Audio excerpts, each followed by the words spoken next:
হলোই, অপরকেও পাপী করালো, সমাজকেও পাপী করালো।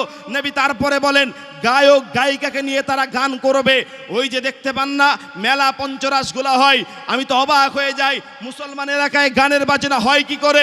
যে জাতির ভিতরে আল্লাহ রসুল বলেছিলেন একজন যুবক আল্লাহ রসুলের জামানায় সর্বপ্রথম যুবকেরাই নবীজির হাতে এসে ইসলাম ধর্ম গ্রহণ করেছিলেন, নবীজির কাছে এসে তারা কলেমা পড়ে মুসলমান হয়েছিলেন। আজকে সেই যুবকদের অধপতন চলে যাচ্ছে। তার এক নম্বর কারণ হলো আজকে যুবকগুলা ইহুদি খ্রিস্টানদের মতন বেদিনকে আজকে তারা নিজের আইডল বানিয়ে নিয়েছে। মেসির মতন একজন মানুষকে তারা নিজের জীবনের সাথে আইডল বানিয়ে নিয়েছে। আল্লাহ রসুল বলেছেন মান তাশাব্বাহা বিকওমিন ফাহুয়া মিনহুম।